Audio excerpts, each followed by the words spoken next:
গত দুদিনের বৃষ্টিতে রাজ্যে রীতিমতো জলমগ্ন ছবি উঠে আসছে। কৈলাসহর থেকেও ঠিক একই ছবি ধরা পড়ছে। কৈলাসহরে দেখা গেছে বহু বাড়ি ঘরে জল প্রবেশ করেছে, সাধারণ মানুষ বিপর্যস্ত। লাগাতার বর্ষণে সেখানকার মানুষ এবার দেখা যাচ্ছে যে বিভিন্ন শেল্টার হাউসে আশ্রয় নিতে শুরু করেছে।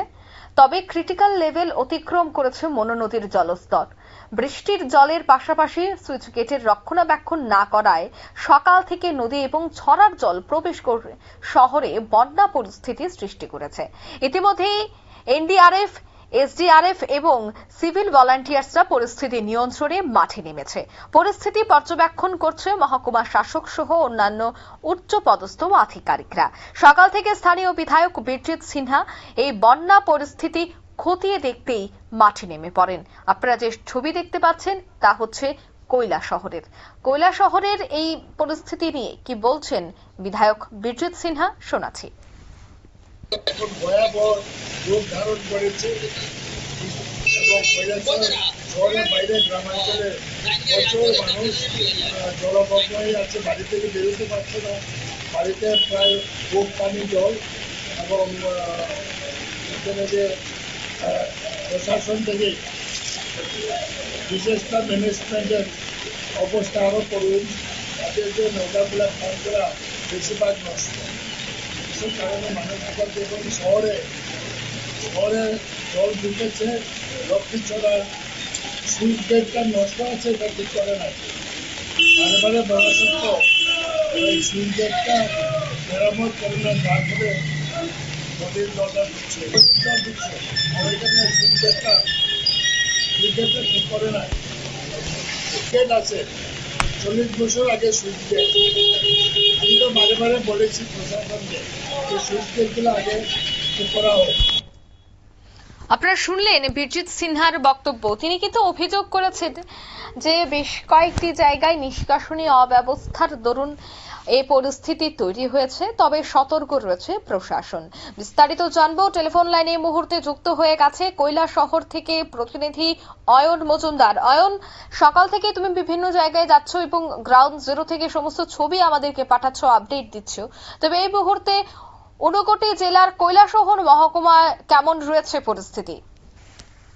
দেখো, রাজ্য জুড়ে যে নিম্নচাপের প্রভাবে ভারী বৃষ্টিপাত চলছে লাগাতার বলা যায়, সেই বৃষ্টিপাতের প্রভাব কিন্তু কৈলাসহর মহকুমায় ইতিমধ্যে পড়েছে এবং বলা যায় যে গতকাল থেকে কিন্তু পরিস্থিতি কিছুটা অবনতি হয় এবং সকাল থেকে কিন্তু বিভিন্ন গ্রামীণ এলাকা অর্থাৎ নদীর মনু নদী সংলগ্ন যে নিচু জায়গাগুলি রয়েছে বা নদী আবহিকা এলাকা রয়েছে, সেই জায়গায় জল প্রবেশ করতে শুরু করেছে এবং কৈলাসহর পুর পরিষদ এলাকা বলা যায়, মূল শহর এলাকা, সেখানেও কিন্তু বলা যায় যে কৃত্রিম জল প্রবেশ করেছে। কারণ সেখানে একটি অভিযোগ উঠে আসছে আজ ভোরবেলা থেকে যে প্রশাসনিক গাফিলতির কারণে এবং বন্যা নিয়ন্ত্রণ দপ্তরের গাফিলতির কারণে যে মনু নদী এবং লক্ষ্মীছড়ার যে সুইচ গেটগুলি ছিল, সেই গেটগুলি কোথাও খোলা রয়েছে এবং কোথাও সেগুলি সংস্কার না করার ফলে সেগুলি দিয়ে শহরে জল প্রবেশ করেছে এবং সেই জল কিন্তু গোটা কৈলাসহর পুর পরিষদ এলাকার সমস্ত রাজপথ, সমস্ত গলিপথ কিন্তু সেখানে জলমগ্ন হয়ে রয়েছে এবং অধিকাংশ জনগণ সেখানে বাড়ি থেকে বের হতে পারছেন না এবং স্বাভাবিক যে জীবনযাত্রা বা যানবাহন চলাচল সমস্ত কিন্তু ব্যাহত হয়ে রয়েছে। বেশ কয়েকটি সরকারি কার্যালয় পুর পরিষদ এলাকায় জলমগ্ন হয়েছে। অপরদিকে বিভিন্ন গ্রামীণ এলাকা, সেখানে পাখিরবাদা, লক্ষ্মীপুর, সেখানে শিববাড়ি, বেশ কয়েকটি জায়গায় সেখানে গ্রামীণ এলাকাও সেখানে প্লাবিত হয়েছে। ইতিমধ্যে এনডিআরএফ, এসডিআরএফ এবং সিভিল ডিফেন্স ভলান্টিয়াররা কিন্তু সেখানে উদ্ধার কাজ চালাচ্ছে এবং বেশ কয়েকটি জায়গায় কিন্তু ইতিমধ্যেই শরণার্থী যে ক্যাম্প সেটা অ্যাক্টিভ হয়ে গেছে এবং সেখানে যারা বন্যায় যারা ক্ষতিগ্রস্ত হয়েছে, যাদের বাড়িঘরে জল প্রবেশ করেছে, তারা কিন্তু সেখানে উঠতে শুরু করেছে। অন্যদিকে যে শেল্টার হাউস বানানো হয়েছে বা তৈরি করা হয়েছে, সেই শেল্টার হাউসের এই মুহূর্তে কি ছবি রয়েছে? সকাল থেকেই দেখো যে প্রশাসনিক যে নির্দিষ্ট গাইডলাইন অনুযায়ী যে কয়েকটি শেল্টার হাউস সেখানে ছিল, প্রত্যেকটি কিন্তু সেখানে অ্যাক্টিভ করে রাখা হয়েছে এবং সেখানে যারা দায়িত্বপ্রাপ্তরা রয়েছে তাদের নাম্বার এবং জরুরি প্রয়োজনে যোগাযোগ করার জন্য সেখানে কিন্তু প্রচার চালানো হচ্ছে প্রশাসনের তরফ থেকে এবং ইতিমধ্যেই কৈলাসহরের নেতাজি বিদ্যাপীঠ ইংরেজি মাধ্যম বিদ্যালয়, সেখানে কিন্তু শরণার্থীরা আসতে শুরু করেছে ধীরে ধীরে। তবে সেই সংখ্যাটা এখনো পরিষ্কার নয়, কারণ ধীরে ধীরে আসছে এবং একটা যেটা স্বস্তির খবর যেটা বলে রাখি যে গত 2 ঘন্টা ধরে কিন্তু মহকুমা এলাকায় বৃষ্টিপাত হচ্ছে না, ফলে মনু নদীর জলস্তর গতকাল রাত থেকে যেভাবে বৃদ্ধি পেয়েছিল সেই গতিটা কিন্তু এখন নেই। বলা যায় যে অনেকটা ধীর গতিতে বৃদ্ধি পাচ্ছে এবং কিছুটা স্থিতাবস্থা রয়েছে মনু নদীর জল, ফলে কিছুটা হলেও স্বস্তি এলাকাবাসী বা মহকুমাবাসীর মধ্যে এখন রয়েছে।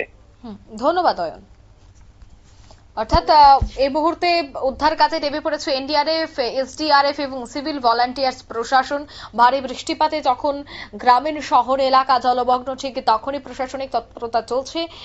অন্যদিকে যারা যে সমস্ত রিলিফ ক্যাম্পের আয়োজন করা হয়েছে সেই রিলিফ ক্যাম্পেও কিন্তু সমস্ত পরিষেবা সঠিকভাবে পৌঁছে দেওয়ার জন্য বিশেষ এই মুহূর্তে নির্দেশও দিয়ে দিয়েছেন রাজ্যের মুখ্যমন্ত্রী। নিয়ে নিচ্ছি ছোট্ট একটি বিজ্ঞাপন বিরতি, সঙ্গে থাকুন।